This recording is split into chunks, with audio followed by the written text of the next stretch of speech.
you so much for joining us here at Remnant House, the home of the strong and the very courageous. And we're going to continue our discussion on discovering and understanding demonic doorways.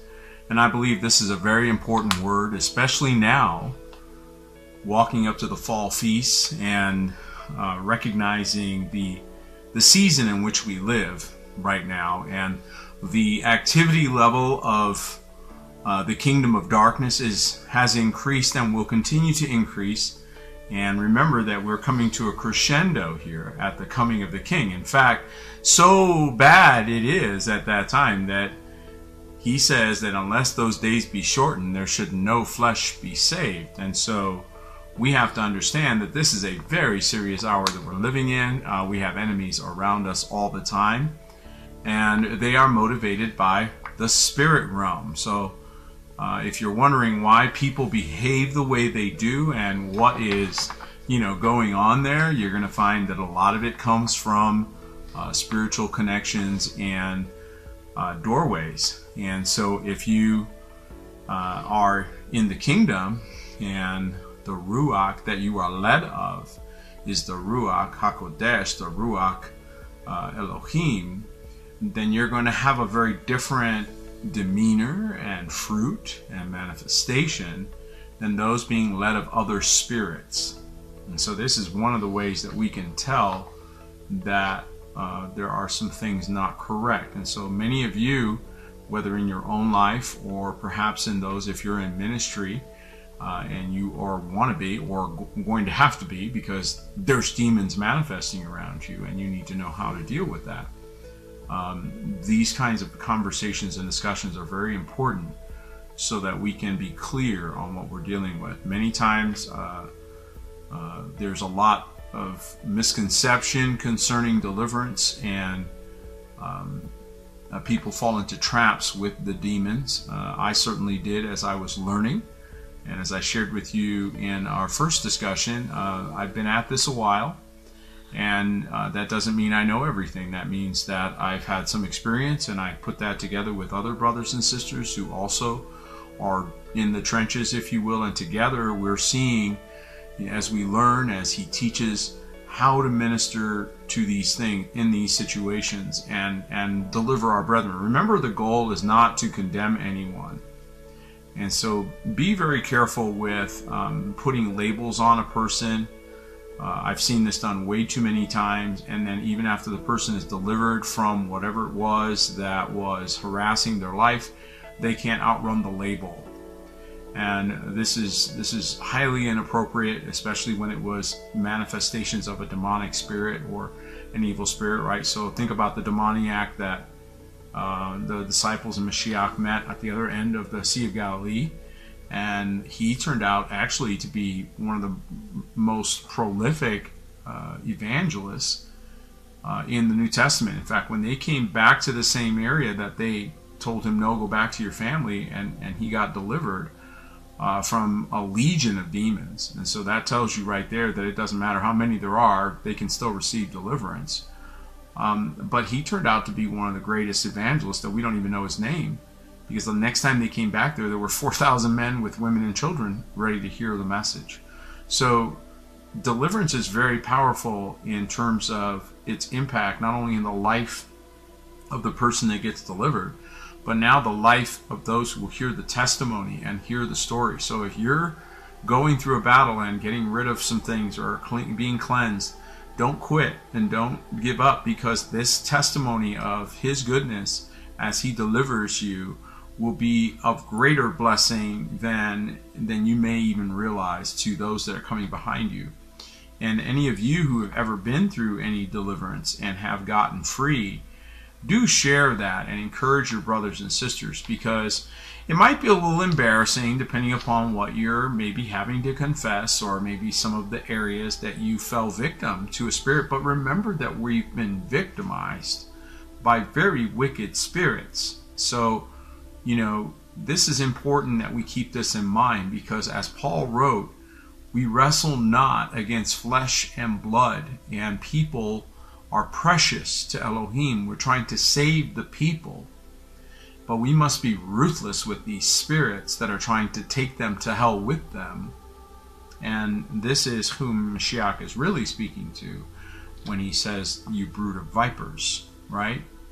And he's speaking to the spirits, not just, there's obviously there were people there, and there were a generation of people that heard him, but how many know that he was speaking through the generations to all the brood of vipers and all of the snakes and serpents and scorpions, right, who went down that road? And so judgment is upon these spirits, and they will not survive. They may get away with doing some harm. They may get away with certain elements of abuse, but they are slated for destruction. And this is why we have to be very careful who we're following, right? Because they are going somewhere. And so I want to talk a little bit more about a few more demonic doorways, because we covered a few yesterday, which I believe are some of the more prominent ones. And there may be some overlap in this second grouping, if you will, but I do believe it's important that we kind of keep this conversation going so that you can get not only free, but also continue to be educated on the world around you. As I said, we're coming up to the 7-year anniversary of the blowing of the trumpet for the Jubilee. This is a big, big deal before Yahuwah, and to free all of his people. And so this is something that the adversary is working overtime to prevent you from receiving. And he is losing, but he's still trying. So just understand that this is the war you're in. Your enemy doesn't want you free. Your enemy wants you bound. And he wants you to be deceived into thinking that these bondages are actually a good thing or advantageous or beneficial. In fact, many of the hardest bondages are ones that people think are beneficial. So you can't get rid of a demon you like. And so that is going to be a challenge for folks. And this is why he continued to say to us to repent, to believe the good news, right? And so one thing I want to point out before I go into this list, you're going to find that a lot of things, the common denominator is power. And we have only one power source. And Yahushua said, behold, I give unto you power to tread on serpents and scorpions. So where does our power come from? Only one source. So anybody looking for power anywhere else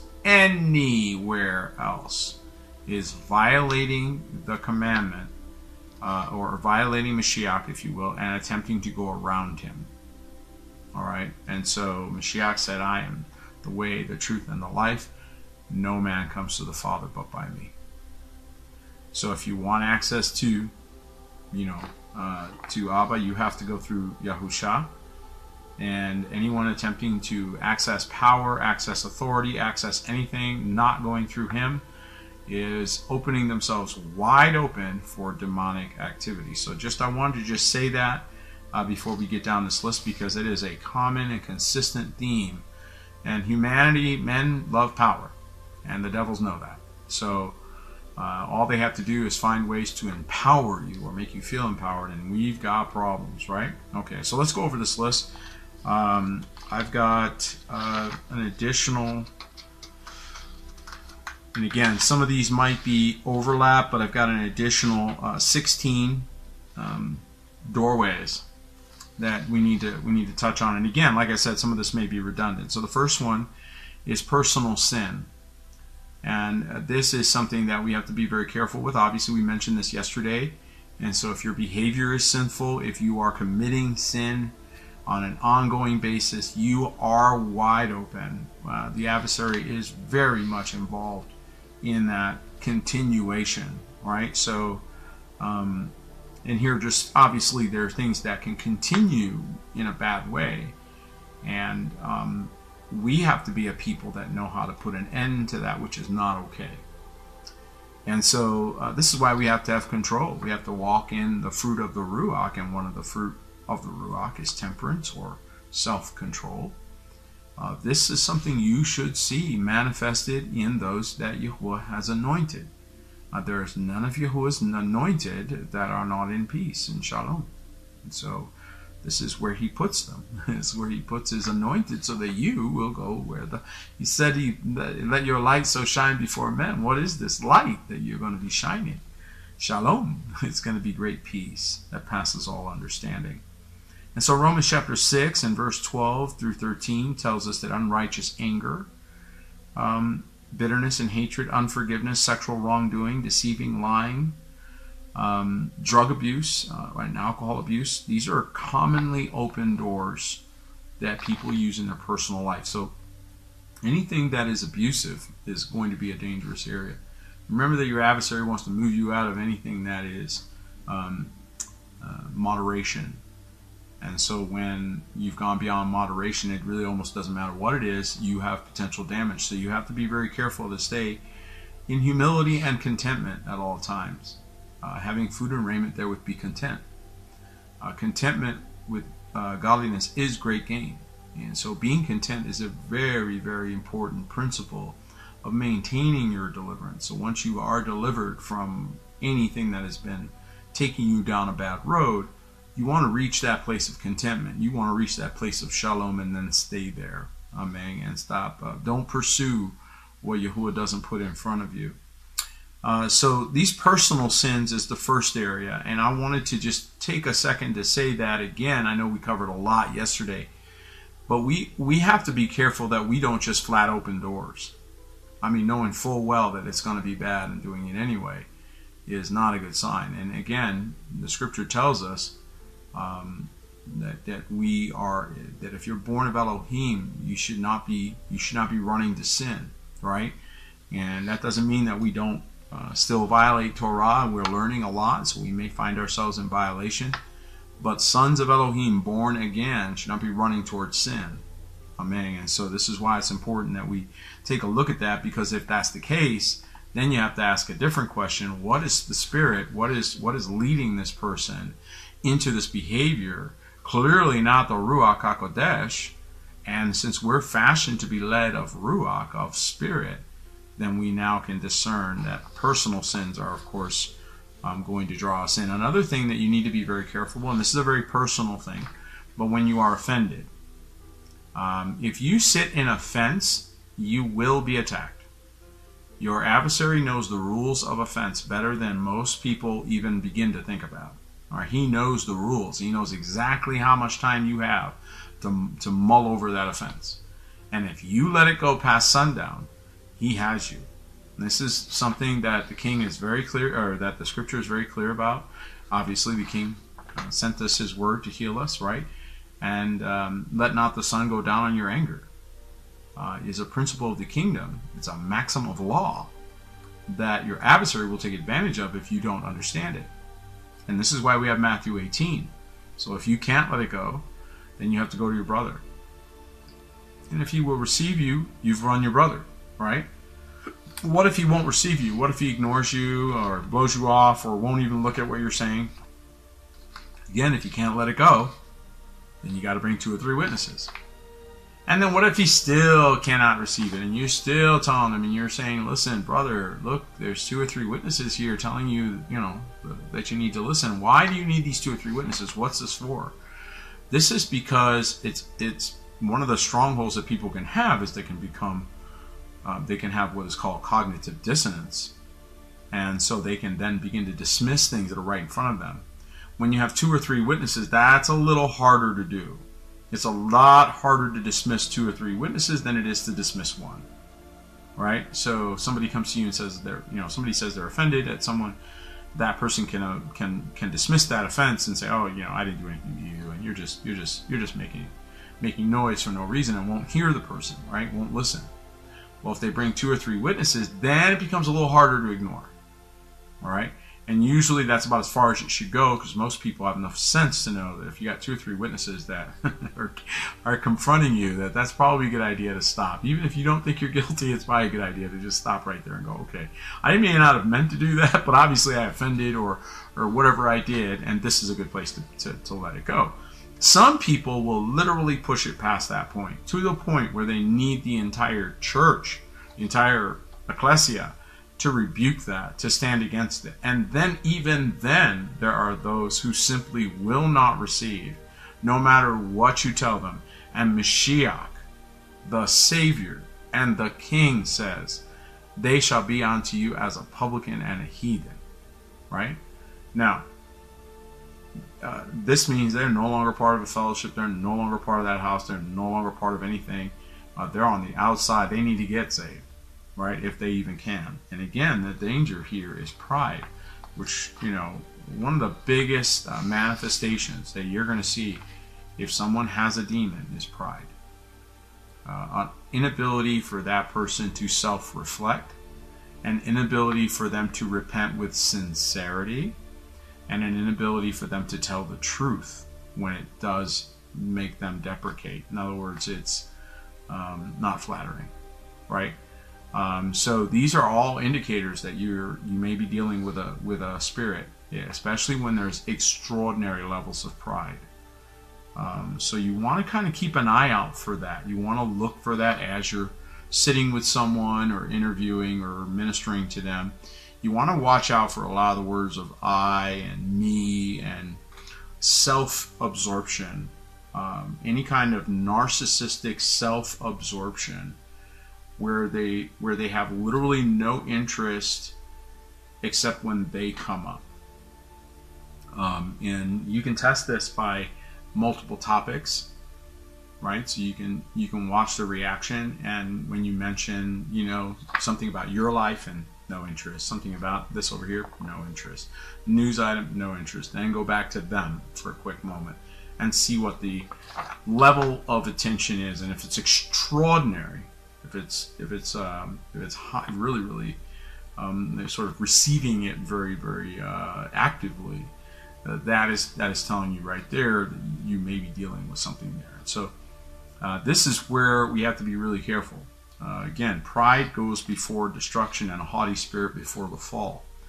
And so this is something that is supposed to be anathema to us. There should be literally none in true servant and saint of Elohim, because we know our source is Him, not ourselves. And anybody that's self-absorbed or becoming self-absorbed, this is very satanic.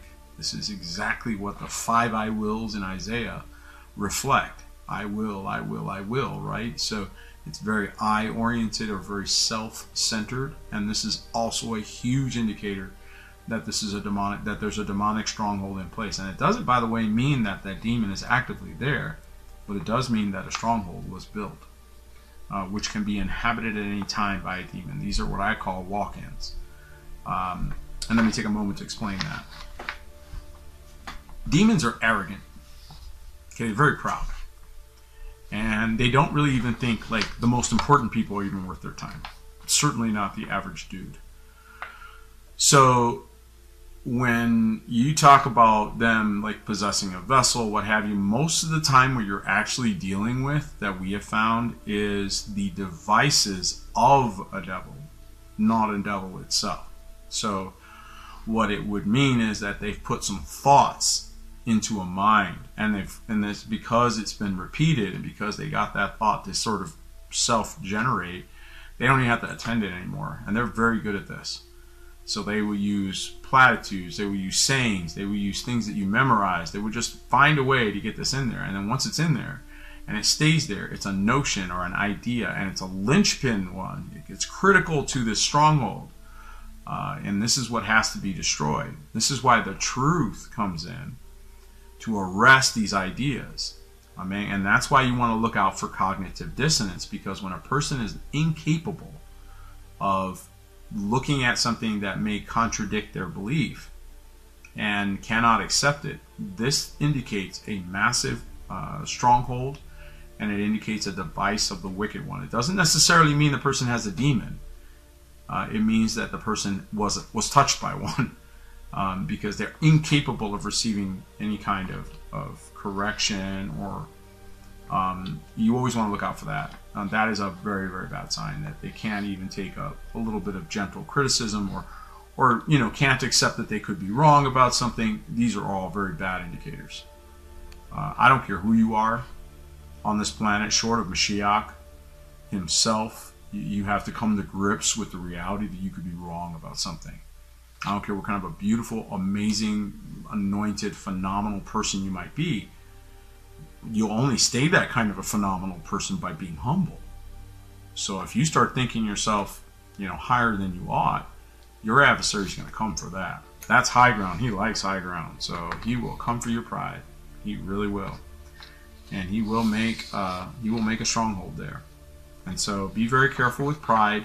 And this is one of those things that leaders struggle with, because they feel like because they're a leader, right? They're someone that's manifesting a demonstration of the way you should walk. They start to become almost self-absorbed. And this is very dangerous. This is why we need one another. And we need these moments of worship. We need the feast days. We need to keep coming back and putting our face in the dirt, right? Yeah, think of it like that. Like, oh, put your face back in that dirt and remember you ain't,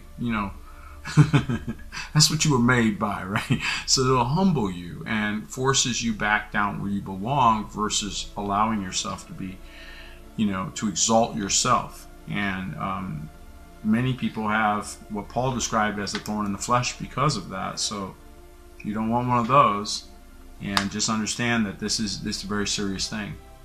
I mentioned yesterday addiction, drug and alcohol addiction. These sometimes come from ancestral sins. So one of the doorways that the adversary takes advantage of is a generational curse. So you may have heard that. I didn't mention it yesterday, but I want to mention it today. And it says in Exodus chapter 20 and verse 5, I am a jealous Elohim, punishing the children for the sins of their father to the third and the fourth generation. And so Yahuwah Elohim is a jealous Elohim. And so this particular victim, right, and I've seen this where I sit with people and I start getting their family history. And what am I looking for? Well, they may not discern it, but what I'm looking for is I'm looking to see if 2 or 3 generations back or anywhere back there, if a curse was laid upon the family. And the way that I would know that is it would continue to affect the family the same way for multiple generations. And so whatever that particular curse might be, you would see it manifest. And addiction to drug and alcohol and mind-numbing or sort of feeling-numbing things meant to sort of endure what you can't hardly tolerate is an indicator that anyone working in deliverance knows that if you start to see that sort of checking out, and this is done through addiction, through drug, alcohol, abuse of other substances, meant to alter your state. And again, seeking power. So again, this is one of the other things about this is very subtle. But people feel differently under the influence of drugs and alcohol and various things. And they may feel like they have more power. And then that becomes an idol. And it's very easy, very simple for the adversary to take advantage of that. And so if they've derived any benefit at all, whether it's, especially if it feeds into something they believe, right? And this is where you can get into some serious danger. So ancestral sins, addiction, they're kind of connected as well. Again, this could be many different types of ways that this manifests. So you might see the same kind of broken family challenges, maybe suicides, for example, may follow a family as well. Which brings me to another point, by the way. Be very careful with those that are self-absorbed. They may threaten suicide. They may talk about suicide. Usually these are manipulation tactics. Doesn't mean it always is, but a lot of times it is. Right? I've had some experience with people and families that are left behind by those who took their own life. It is incredibly sad. It is, when it's actually occurred, there was no warning. There's no warning. And that is why you have to always be very sober and vigilant about your family, because it's heartbreaking when a child or someone decides to take their life. And but this is definitely inspired by a devil. I would like to put forth the notion that, and I'd suggest to you that this is an assignment of discouragement that was left unchecked. And so this is very, very common in our world now, where we're seeing more and more people are taking their own lives. This is being inspired by spirits. But they had to have strongholds to begin with. So they had to have thinking patterns that were leading them to a conclusion, and then the demon can come and push them over the edge. So if this person believes the word and is firm in the word, and a demon comes along and tries to push them over the edge, they're going to laugh at them. The word's going to defend them. That vessel's full of the word. But if that vessel has beliefs and ideas that are not biblical, that have no foundation, they're not on the rock, they're on sand, they're easily overcome. Their defenses are weak against demonic attack. And so many people are attacked not for themselves, but for their peripheral effect. So when an enemy cannot get to the target they want to get to, they will attack the periphery of that target. So that is something that you should be aware of, and this is one of the ways that we are confronted, if you will, by the evil that is in this world. So again, know that he is a jealous Elohim, and if he's put a curse, and if he's done that, there's only one way to lift that, and that is the only one that can lift that is Yahusha. He is the only one that can lift the generational curse, and the person has to be born again. And then after they're born again, whatever it was that brought that curse, of all the things you better never do, don't ever do that. Whatever that was, whatever it was that brought that generational curse. So if, for example, somebody was involved in secret societies and made oaths and did things like that, that could very much do it. Occult involvement is the third thing I want to point out. Any dealing with Satan opens doorways. It just does. So you cannot engage in this lightly. So Leviticus chapter 19 and verse 31 says, "Regard not them that have familiar spirits." These spirits will speak to them and give them information, and will even tell you the future. It might even be right sometimes. But that doesn't mean you seek after them, and you don't seek after wizards and to be defiled by them. And so this includes those who are fortune-telling. Fortune-telling is forbidden. Amen. To inquire of Yahuwah of what you should do or shouldn't do, that is a different matter, and that is the individual should go by the Ruach HaKodesh and go and ask Yahuwah directly through who? By Yahushua HaMashiach. And he sends the answer to your question. So for example, when I'm not sure about something, I ask Yahuwah. I inquire of Yahuwah directly. Now, he might send someone to answer my question, like I've been sent many times. Some of you have written to me and said, "Oh, Peter, you just answered a question that I had. You answered my question. Thank you. I was wondering about that." Or you just confirmed a notion that I had, right? But I didn't know that. I was not directly asked. You see that? I was not involved in your conversation with Yahuwah. So when he put something in my mouth to speak to you through the camera, and you hear it, and it confirms something that you were praying about, that I had no natural knowledge of and no way of knowing, now you're getting a word of knowledge from Yahuwah. You see that? And he is answering your inquiry. And this is a beautiful thing. But I'm not involved. In fact, any comment I may have made, I have no idea that it's going to impact, who it's going to impact, right? And he may do that with other vessels. And so if you're one of those people that he uses to confirm things, somebody might say that to you, like, "I was just praying about that. You just answered the question I was praying about. And that's exactly what I was asking about," right? Okay, this is exactly what I'm talking about. You've inquired of Yahuwah, and Yahuwah sent an answer, whether it be a person or an article or a post on social media or something. Whatever it may be, he answers the question. That's the way you're supposed to receive things. I mean, if he wants to speak to you face to face, he should be able to do that. But when you start to use third parties, right? So fortune tellers, Ouija boards. All right, this is a really bad one. Is the Ouija board. Why do people buy a Ouija board? What are they looking for? They don't want to have a relationship. They just want answers to their question. So let me see if I got this right. You want the benefit of the kingdom, but you don't want to pay the homage to the king. This is horrifically bad. And people will do this who have no respect for him, who are not part of a house, they're not part of his kingdom, but they still want to inquire of him. All right? So you're inquiring on behalf of one who is in sin or disobedience. If you do that, you can get yourself into a lot of trouble.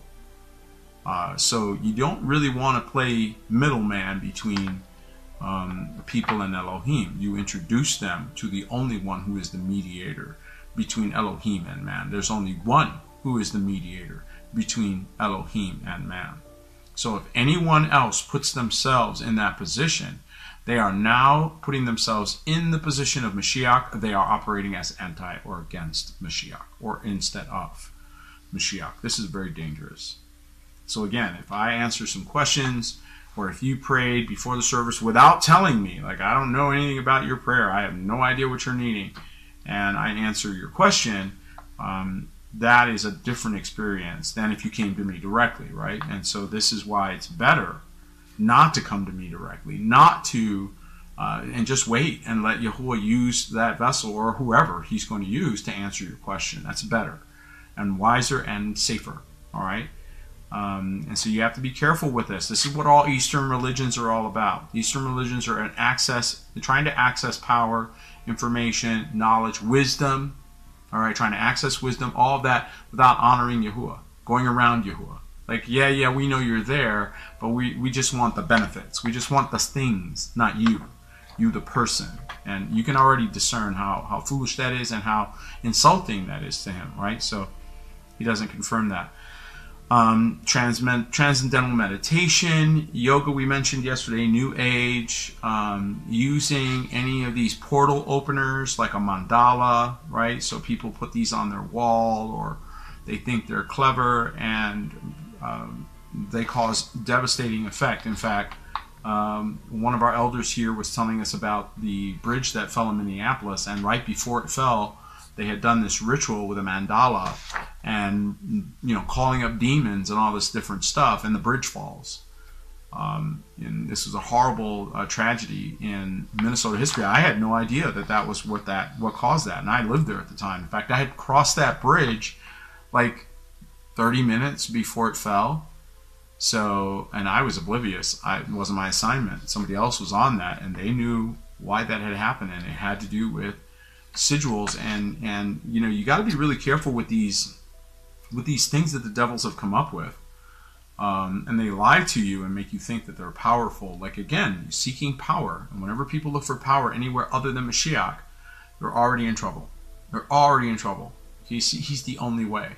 So he gives power over serpents and scorpions. Only he, no one else, right? So you have to understand that. So occult role playing is bad and can get you in a lot of trouble. Any kind of occult, any kind of things that go into that. If you think it's cute and fun and you're just going to do it for fun, no, there's no such thing as fun. There's no such thing as a simple dabbling in with a Ouija board, for example. You may have poltergeists flying all over your kitchen. It may not happen right then. It may happen the next day. It may happen 2 days later. Because again, you put a signal out in the spirit that you were open to this. All right, so sometimes it doesn't work the first time, then it works the second time or the third time, right? Freaks everybody out. Now these people are demonized. And they thought it was going to be cute and fun, and next thing you know, they end up with devils, right? So you got to be really careful with fantasy games, Dungeons and Dragons, that can open doors. Again, seeking power. That seems to be the universal thing is be careful with a desire for power. Especially if you've been hurt. Those people that have been traumatized, hurt, felt very underpowered, felt abused even as children, and sort of grew up with that life thing again. Watch out for strongholds. When I grow up, I'm gonna, and then they build a stronghold. When I grow up, I'm gonna, and they repeat this thing to themselves, right? And so, it's because of abuse. Maybe it's because of physical abuse. Maybe it's because of some other types of economic abuse. Poverty can open doors as well. If you are very, very poor and live in poverty a long time and stay there in that state, and that is not cured, which it should be. And so if it's not cured, then this opens the door to demons. Would you be surprised if a demon of theft, for example, begins to tempt that person into becoming a thief? There's all kinds of other evil and demonic things, including murder, robbery, vicious abuse of other people. There's all kinds of things that will come out of poverty. So if you grew up impoverished, you may have already had a predisposition to be used of demons because of that trauma that you suffered. And that is trauma. Now, if you suffered physical trauma, huge, huge doors, especially as a child. If you witnessed, for example, like a death, something really, really like and emotionally affected you, especially if that death occurred in front of you or around you and you actually saw, or God forbid, you actually saw the person like die or anything like that, huge doors. That's a huge door.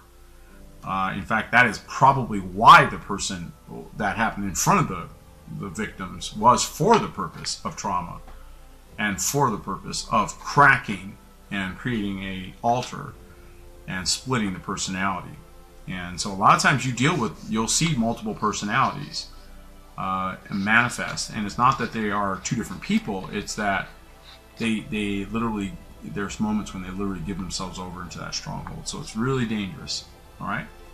Another one here, number 4, I want to go over is Satanic Brotherhoods. Any kind of pacts that kids make, young people make, even older people that get involved in satanic worship, and that's growing at epidemic proportions. So, you know, again, people think things are innocent, they're not a big deal, and they're playing around. Oh, I was only kidding, I was just fooling about. The demons didn't think so. Amen. And so just know that there's no light way to play with the devil. There's no light way to do anything that says devil on it. They are very clear. They mark their stuff. So, you know, be careful with these things. And don't open these doorways.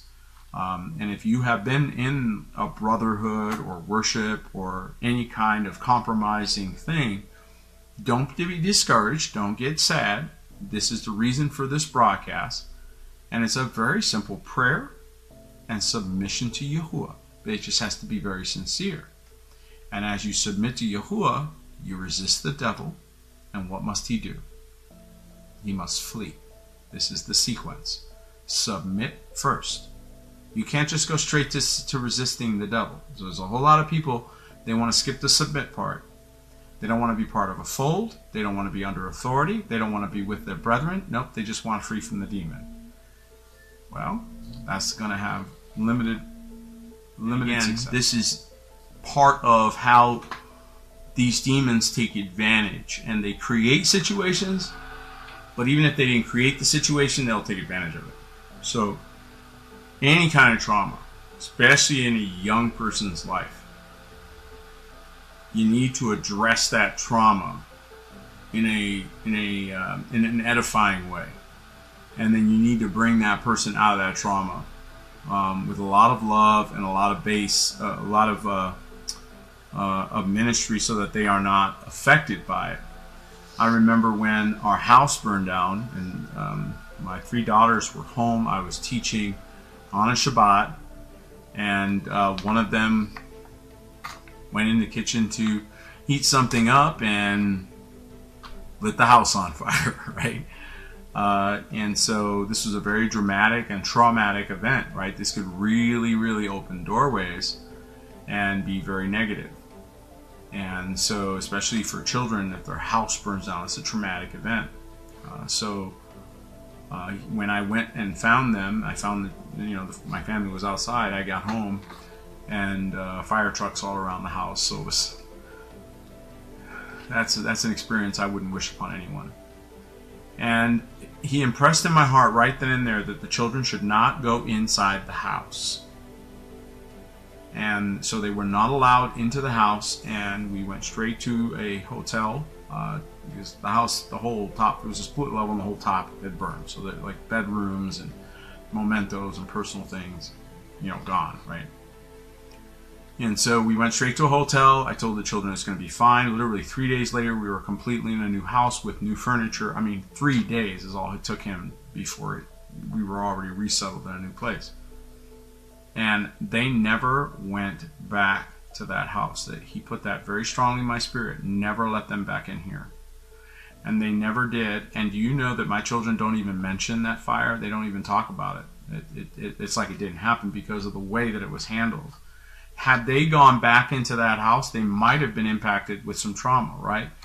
And these are things that adversaries take advantage of because they can become long-term. You look back and you're always feeling it, all right? That's what they like. They like trauma that you can go back on time. Something that happened that when you go back, you re-feel it. When you go back in time, you re-feel that same connection. That's what they're looking for. So accidents, near-death experiences. Here's one that you didn't maybe think coming. How about divorce? Especially for children, if their parents get divorced, this can wide open a door for the demonic to come in. And so then that starts to build. Remember, the demons are too aloof and too proud to spend all day with your child. They're just going to drop little seeds and keep moving. All right, they're going to come back and check and see if the house they're building is coming along nicely, and just keep nudging that person. And so that's why you'll see they seem fine, and then you see strongholds. This is why it's so important to be trained up in the way they should go. Train them up in the word, train them up in the truth, train them up in righteousness. And then when the adversary tries to build some stronghold, the word's already in there to rebuke that. The word of Elohim will counter it. And just like Messiah in the wilderness, it is written, right? And then that devil has to go. So be really careful with trauma. Emotional experiences, accidents can do this. Abandonment is a big one. And I've met several people. This was one of the areas that I was affected as a child, was with abandonment. I had to get deliverance from this as a young adult so that I would no longer be affected by it. And but it's a reality. So this is another example. What if a child is sexually abused? That's huge doorways. All right. So if you're one of those victims that were sexually abused, and are now battling in your life because you're feeling like you need deliverance, that might be where it got in. Was during that abuse. And the answer is, again, same. It's forgiveness. It's coming to Yahusha. It's coming to Him and only Him.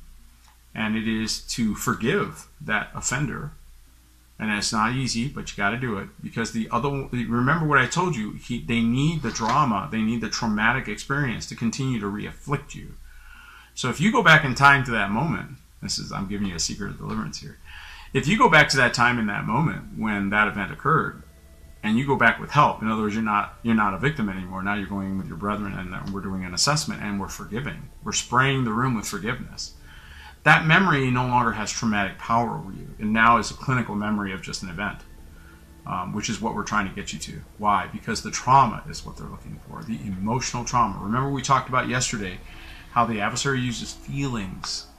All right, everything is feelings. Everything's in the soul realm, the feelings realm, and that's why you will find people that have demonic strongholds cannot listen to reason. So their reasoning is not very good, and the reason for that is because they live in their feelings. They are always in their feelings, and this is a very dangerous place to live because our feelings are untrustworthy. Amen. And so this a lot of times comes from trauma. So if you look back in that person's life and see massive levels of trauma, well, now you understand why they live that way, and you have to minister them out. Amen.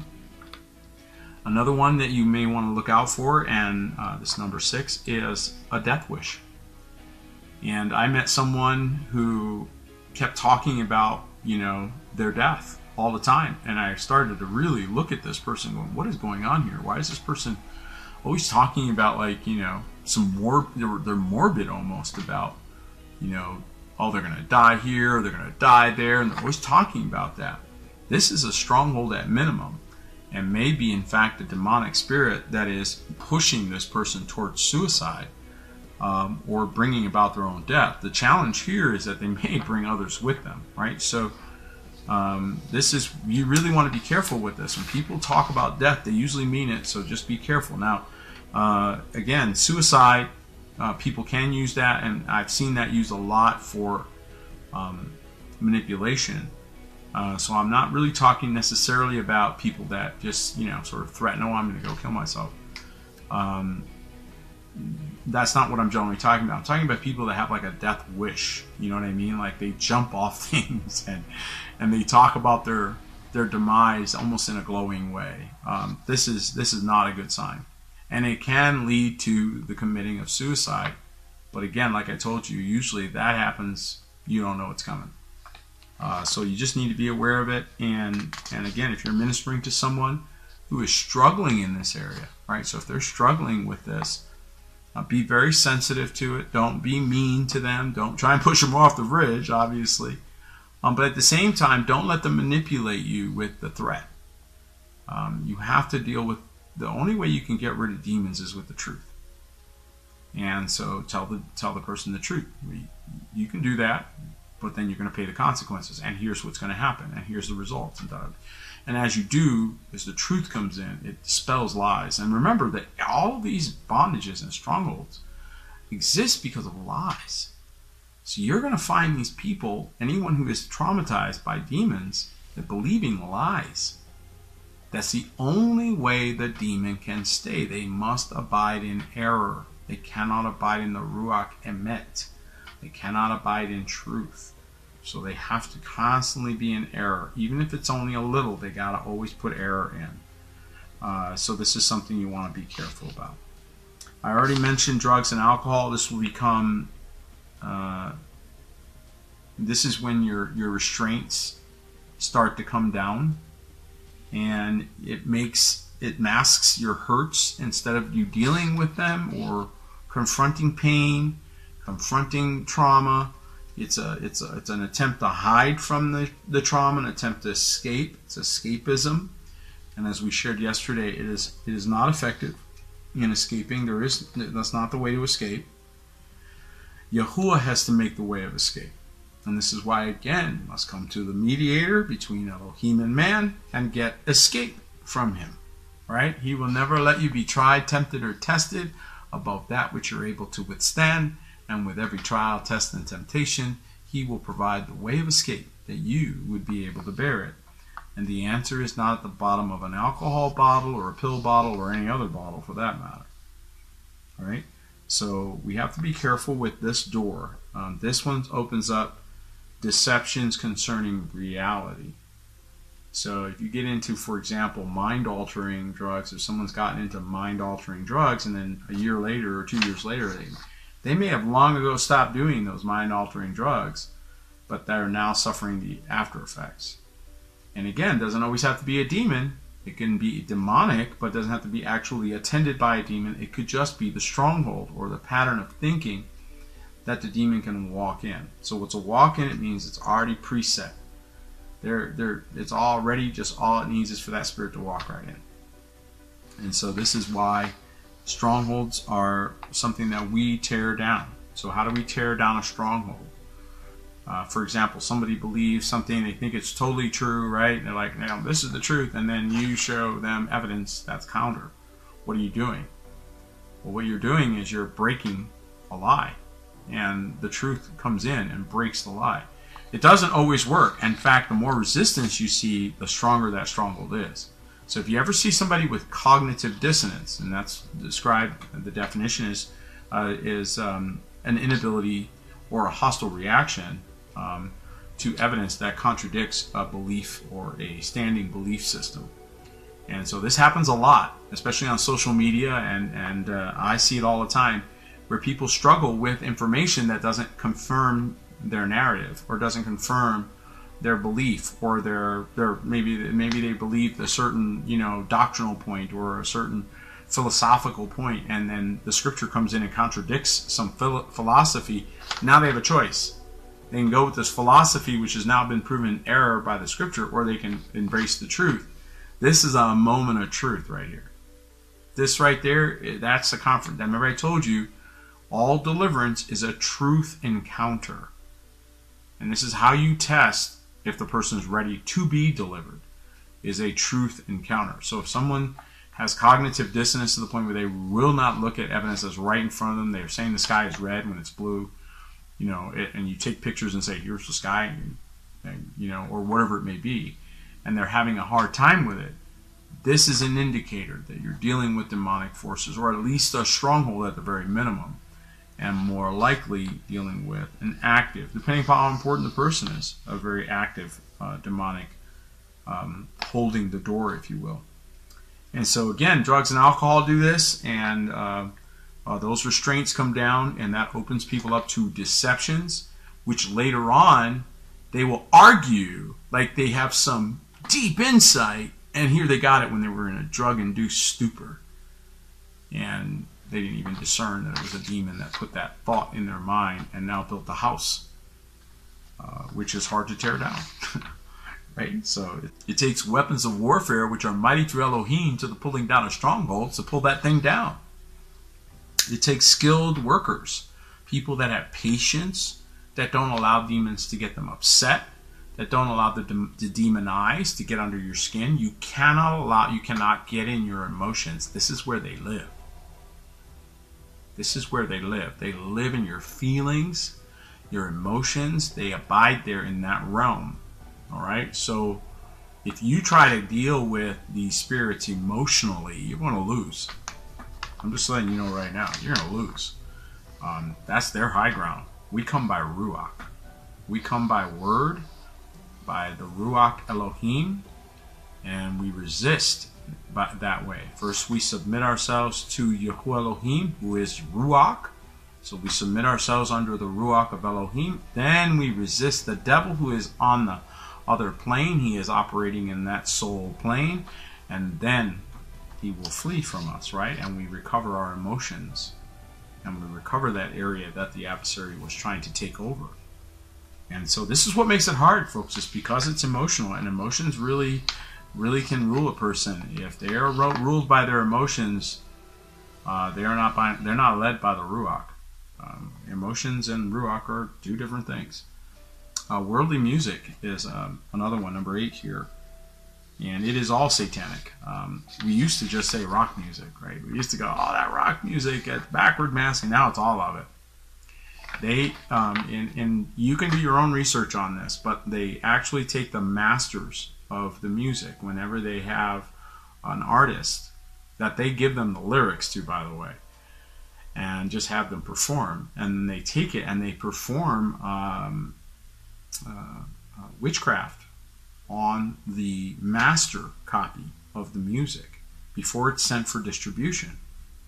So when the people pay money for it and they hand over their money, especially someone who is in disobedience to Yahuwah, right? So they're taking unconsecrated money that has not been cleansed by consecration, and using it to give to this thing. Poof, opens right up. Same thing with movies. So it's kind of the same idea. Because of the satanic things that are included. And it doesn't even take that much to figure out what they are. I mean, you can look at them for the most part and discern it for yourself. What we didn't discern is that the handing over the money was the thing. Because you now are worshiping. You are now giving it credence or value. You put it up to the point where you're willing to trade for it. And this is why it has the impact it does. So if you are giving your children money and saying, yeah, you can go buy that music, right, and they go buy it, you've authorized it. As their parent, you authorize that to come in. So whatever's on that CD, you authorize. You got to be careful with that stuff. And so, this is the kind of thing that the adversary uses. He's very clever, he's very slick, and he's always looking for ways to get in to poison and contaminate. So we have to always be on the lookout for these things. The other thing is, number 9, is curses. This can be spoken by relatives. So this is something I wanted to touch base on because this happens a lot. You have a grandpa or an uncle or somebody, and he goes, "Oh, yeah, you're never going to amount to nothing," and he starts speaking these things into somebody's life. This can then be attended to by demonic forces to reinforce this negative thing. So people say some of the dumbest things to their children, and we've all done it. We've all made mistakes, and we have to go back and fix that, lest we give the adversary an open door. Right? So never ever use any kind of cursing toward people. Remember that we are commanded to bless and curse not. So I knew a guy who would love to pretend he was representing the king, but he'd go around and everything he said, he's cursed this and cursed that and cursed this, and I'm like, that is not the Ruach Elohim. He said, bless and curse not. And this person's going around cursing everybody, right? So watch that. It's a very witchcrafty thing. It's very much, again, power. right? So why would you want people to know you could curse them? Because then they would be afraid of you and they'll do what you tell them. It's a form of manipulation. And so again, you have to be really careful with those that operate that way. And we're not supposed to even interact with those who practice that. So witchcraft practice against persons is breaking the law of Elohim and brings a curse. And if you, so curses are a big deal. And how many know that there are divine curses? Like I said before, we have generational curses. But how many know there's also a curse if you do not honor Yahuwah? He said you're cursed with a curse because you didn't bring the tithe and the offering. He changes not, right? So how many know that this is a huge area where people get demonically attached? And they didn't think of it, maybe because they don't really have an avarice problem. They don't really love money. They're not really, that's not the issue. But they haven't actively worshipped. And they haven't actively honored him, right? So this starts to become a problem for them. Adversary's going to use it. He's going to use anything you let him have. And so breaking the commandment, misuse of that which is holy. So for example, Achan, in the case of Jericho, went, took things, put him under his tent, brought curse on him, killed his entire family. So curses can be very destructive, and they're inspired by demons. These demons know exactly what they're setting you up for. They're setting you up. They talk you into behavior that sets you up. And then when you get punished for it, and when something comes down, they just make you salty. They take advantage of everything. So if you get mad because you got corrected, now they're going to minister, oh, you poor baby, and give you the pity party thing we talked about yesterday, right? So again, it's nonstop, saints. That's why we have to stay humble and be self-deprecating, right? Recognize that we may be making some mistakes and say, wait, Ruach, help me. Show me the right way to walk. And you're going to find there's all kinds of things that you may have missed. So this is what you need to pray after these broadcasts is, show me the right way to walk. We talked about rebellion yesterday. 1 Samuel chapter 18 and verse 23 says that rebellion is as the sin of witchcraft, and stubbornness is as idolatry. So again, touching back to this cognitive dissonance. And a lot of times the reason why they have cognitive dissonance is because they are idol worshippers. They are stuck in the sin of idolatry. So again, stubborn, can't see, refuses to look, that kind of behavior, very proud, right? And again, power hungry, manipulation, any of those things you see, these all indicate that there was probably a trauma that they used to justify this position, and now it's hardening. And the older they get, the harder it is to deliver them. So it takes a lot of humility. I mean, most people don't have it.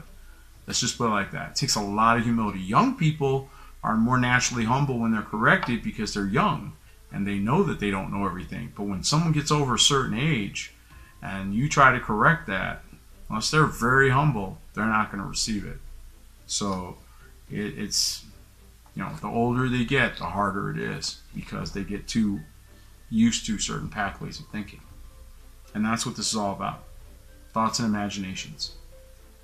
Deuteronomy 5:16 says to honor your father and your mother, that may go well with you. So what happens if you dishonor your father and your mother? It doesn't go well, right?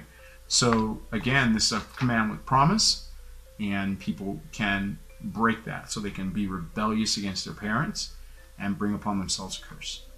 They can be rebellious and stubborn and bring upon themselves demonic attachment. So you young people, don't be disobeying your parents, and don't be arguing with them, or you may get more punishment than you realize. So you don't want to open the door to the devil and start making you feel sorry for yourself because mom told you to clean your room or dad told you to clean the garage, and you're starting to get salty at that and become rebellious.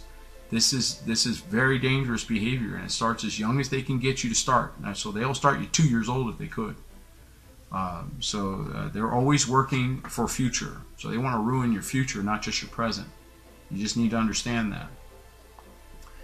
Another one that I want to touch base on is again emotion, and these are all where these demons live, right? So rejection, not being loved and approved, opens doors, and people who feel rejection a lot of times give into the pride thing where they want to be like super on top. because of the rejection they felt. And so it's an overcompensation. And this can be very dangerous, obviously. So when we feel rejection, this is something that we have to, as the body of Messiah, never let people feel, right? Our job is to always make them feel accepted in the beloved, never rejected. That's not the point. We may deal with demons, but the person we want to keep, right? So we don't want them to feel rejected if they're going to come with us. If they feel like those demons are better friends to them than the saints, that's not good. That's not good. And that's exactly the picture that these demons will project, that they're their friends and they're the only ones that understand that person, and none of these other people could possibly be good to them. So they feel rejection, and that rejection opens the door big time. Think about some of the most horrific sins and heinous things that people have done, and they're loners. They're by themselves. They got rejection all over them. This is a huge, huge area where demons can get in. So this also comes through adoption. And for those that are not in healthy families, you may not have felt like a wanted child. You may have felt like, you were being endured. This opens doors as well. So we have to always make people feel welcome, and even if they're the fatherless, right? So we have to be fathers of the fatherless. Why? Well, that's one of the reasons, so that we can block off these stronghold doors and protect these children from becoming demonized later in life through this trauma. Because they need this. But if you're there, if you're being a father of the fatherless, if you're ministering to that need, then they're less likely to come under that. And they have more of a foundation in their life upon which they can draw. But if they've got that void, then it opens a huge door, gaping door, for the devil to take advantage of people. And again, these are all victims, saints. So never beat up the person, never attack the human being who's a victim of a spirit. Deal with the spirit realm and stay in the spirit realm. They're going to be in the soul realm. They're going to be in their emotions, their feelings, their own thoughts, their strongholds. They're not going to be in the Ruach. They're going to think they are. They're going to talk about it. Some of them will talk about things like that, but in reality, it won't be genuine because they're stuck. And that is what demons do. They keep them stuck, especially emotionally, in the same sort of repeating pattern. And you'll see relationships reflect that, because they'll go from one relationship, a certain type of failed relationship, and literally recreate the same failed relationship 2, 3, 4 times. This is all demonic. This is a stronghold that was put in at a very young age, and this person doesn't even discern that they're following a pattern. This requires wisdom. It requires a lot of patience. So, if you're ministering to anyone that you suspect needs demonic freedom, be patient with that. Don't be in a hurry. Don't think you're a superstar and you're just going to cast the devil out like that. You may not want to cast the demon out or deal with that stronghold in one fell swoop. You want that person's destruction of that thing to be permanent. Then you need to take some time and be patient, because if you rush through that and that person goes away from you and it's not thoroughly done, and they still believe the things that let the demon in to begin with, they might have a measure of deliverance for a while because they didn't really believe you, or you didn't do a good enough job of explaining or ministering to them the truth on a matter, and they're now over here where the devil can't get to them. They're still over here in the lie because you didn't really do that. You just, so this is where you can make a person worse by not breaking down the stronghold the devil lived in, right? So Messiah describes that we bind the strong man and we spoil his house. So this is what we're after. And so if you're one of those people that may have been a rejected child, and that could be, maybe you were not really wanted as a child. Maybe you were struggling with that, and you didn't feel rejected. You felt rejection. It doesn't mean you're going to be demonized, but it certainly opens doors for it. So you have to be very aware of that, and you can't allow yourself to walk down that road of self-pity, because they're just waiting for you there. They really are. They're just waiting for you there. You want to really, really be careful with any form of self-pity. Just saying, it leads to narcissism in a big way. Another one is sexual intercourse. I don't need to tell you that. Demons are passed from one person to another through intercourse. And so this is because two people involved become one flesh. So that's in 1 Corinthians chapter 6, verses 16 and verses 18. And this includes rape and incest, so it's not just consensual sex, saints. So if somebody is raped, if you hear that they were abused as a child with incest, this also includes all the various variations of sexual lifestyles. Without wanting to get into that here on YouTube, you know what I mean. So if they're living in an unapproved lifestyle that the Scripture does not approve, you just open the door. You're advertising with a big old light saying, come on in here. So which is what you're going to see. Remember that couple I described yesterday that had poltergeists in their house and salt shakers and everything else. Why did the devils have access? Because they were living together and they were not married. So what did that do? That's a big sin, and they opened the door. Doesn't always result in that, but if there's manifestation, we have to look for open doors. So we would go, well, that's an obvious one, right? And then we would look for more. We're probably going to find more than one, but that's a biggie. Now, what if that person doesn't believe that? What if they say, no, that's no big deal. That doesn't matter. That's old. It's 2022. We don't do that anymore. They're not getting deliverance. They're going to have more salt shakers. They're going to have more doors opening and closing, right? They're going to have more stuff going on because they won't let the notion, the idea go, which is where that's all coming from. As soon as they come to the truth, right, and they go, oh my goodness, what were we thinking? That's when they're going to get free. So again, remember, all deliverance is a truth encounter, saints. All deliverance is a truth encounter. So rape is a big one. If you are married to an unsaved person, simply ask Elohim to sanctify the marriage bed. And by simply praying that prayer and sanctifying the marriage bed and then keeping it holy, the unbeliever is sanctified by the believing spouse. And so that way that person doesn't continue to fall back into demonic control. And you're protecting that person, so that's beautiful. Another one is heresies. This opens the door. To be a heretic is to speak or teach that which is contrary to the Scripture and is wrong doctrine. And wrong doctrine is rejection of the truth, sometimes openly rejecting it. This is a very dangerous thing. And we see it all the time.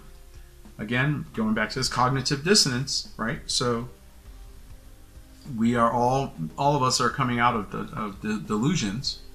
And where did they come from? 2 Thessalonians chapter 2, verse 9 tells us that he sends the strong delusion for any who believed the lie and had pleasure in unrighteousness. So you have to be really careful with any pleasure in unrighteousness, and you have to be careful to make sure that you pursue the truth. You pursue what is real and not made up. Oh boy, have I really been talking that long? Okay, let me wrap this up. So heresies, and this is where you're going to see false groups and so forth, because they bought some heretical doctrine and they built a whole entire organization on it, which I mean, I shouldn't laugh because it's very dangerous and very disastrous. But now today, in this age of light, where everybody can see things kind of pretty clearly, or a lot clearer than they used to, these organizations do not age well. I mean, many of them, like the Mormons and Jehovah's Witnesses and Christian Science and so on. So these all heretical doctrines and heresies can put serious strongholds into people's minds. And this is why it's very important for us to always love the truth, pursue the truth, and be a lover of the truth. Like, don't care where it falls. Be a good scientist. Don't come into your lab with a preconceived notion. Don't come in with a prejudice. Just run the experiment and see where it falls, and then come out with these results, right? Versus, no, I know I'm right. I know I'm right, and run it again and run it again until you see a sliver of result that might be sort of your way. Ah, there it is, right? What happens there? We're not really doing this honestly. We're manipulating the thing, and that happens with doctrine all the time. So we have to be really careful to just humble ourselves and listen to His Word. So if He's saying to you, you are in an adultery, or you're in, you're lying at work or whatever, you don't get to re-change the definition of lying. You got to submit yourself. If you're going to resist the devil, what do you have to do before that? You have to submit yourself to the Ruach of Elohim. All right? And Another thing that you have to always be careful with, and I think I'm going to be done here, is any kind of control or domination. And when you see these manifestations, that's usually a sign. We're not called to lord over anyone. We are here to serve one another and to be a blessing one to another. And so when you see that manifesting in people, that is not a good sign, right? It indicates that there's something, there's a belief system. Maybe they believe themselves superior. Maybe they believe themselves so much more enlightened than everybody else that they get to boss everyone around. That's a dangerous point of view, right? So methods of control are varied. Control amounts to witchcraft. And so, for example, let's say, you know, a gal is staying with a gentleman or vice versa, and one of the two starts to pressure the other into an inappropriate relationship. What is that? Well, that's witchcraft. Whenever you're manipulating, whenever there's a manipulation going on, to get people to do what you want, this is where you're in danger. So you know, again, manhandling is bad, right? So we want to be spirit handled, not manhandled, right? We want to operate by Ruach, not by the handling and manipulation and machinations of men, any man of any kind. And as we're led of the Ruach, it's much more genuine. It's authentic, right? It's real. And then we can trust and we can feel secure. When you're being manipulated, you're always questioning. You're always like, you know, what's going on here? Because you can feel it, you know it.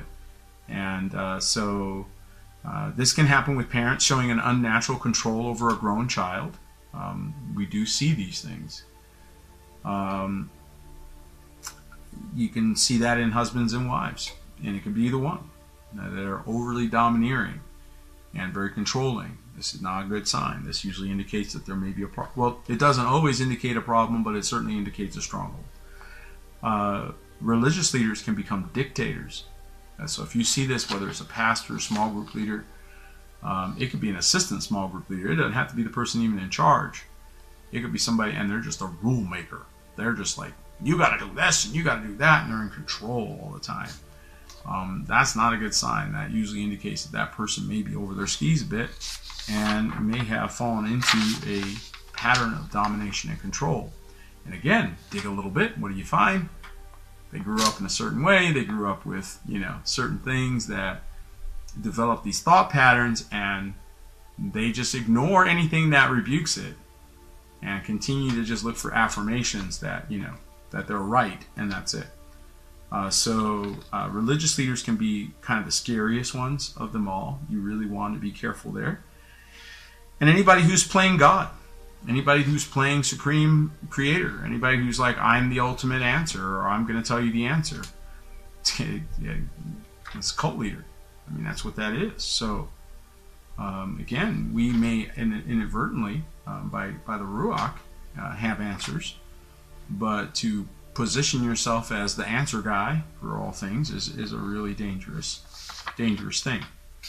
And so in conclusion, I just want to encourage everybody to keep digging, because we're going to keep talking about this topic. We're not going to go away from it for a minute. And we're going to talk about how to break these things. And the answer is always love. So where did the trauma come from? Absence of love. Why did the trauma continue? An absence of love in that area and a lack of recognition that that was going to cause a problem. So again, by going back in time, which we have the gift and ability to do, remember, we remember and we forget. We have both powers, right? We do. We have the ability to remember, so we're to remember the Sabbath day and keep it holy, right? And we also have the power to forget, forgetting those things which lie behind. I press forward toward the mark, the high calling which is in Messiah. So we have both powers.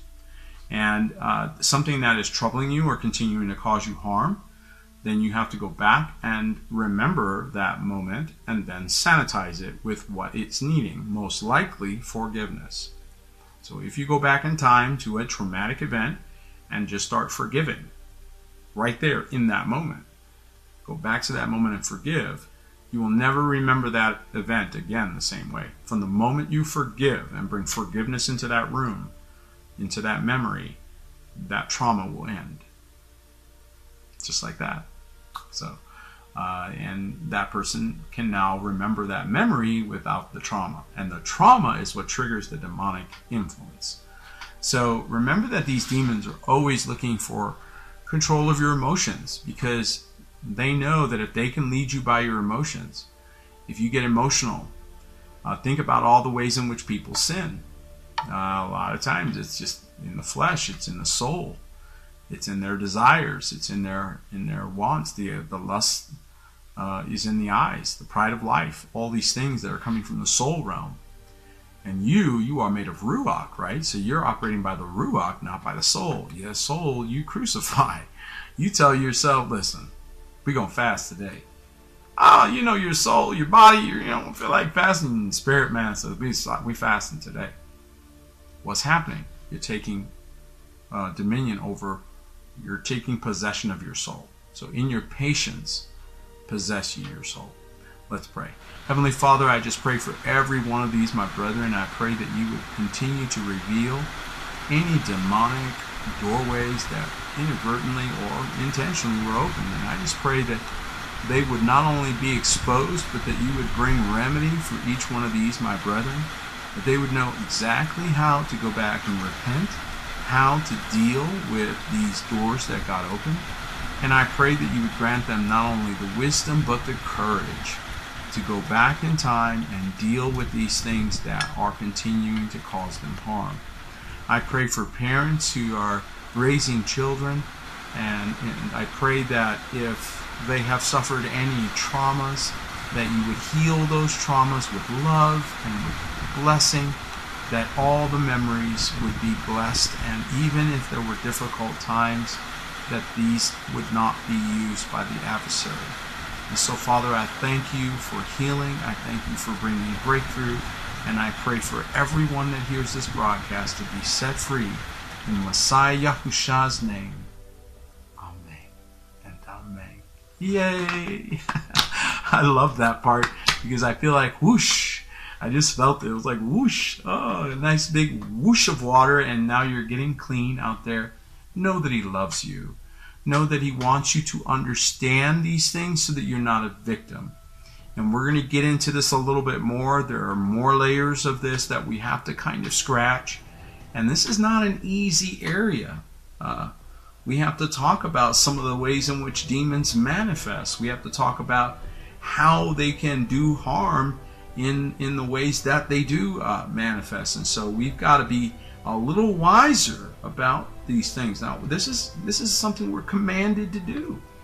We're supposed to be wise as the serpents, but harmless as doves. Amen. Always harmless, always a blessing. And I want to thank every one of you who are members of Remnant House, and you are making sure that these broadcasts go out. So thank you so much for your support. And for our friends and those that are friends of Remnant House, whether you're part of another ministry or not, we just welcome you and we thank you for watching our broadcast. You're certainly welcome to share it. We hope you were blessed by it. And if you were, please like, share, subscribe. Definitely welcome to take the content and put it on your channel and share it with your people so that they can get free as well. May Yahuwah bless each and every one of you. And remember, Yahushua HaMashiach, he alone is King of Kings.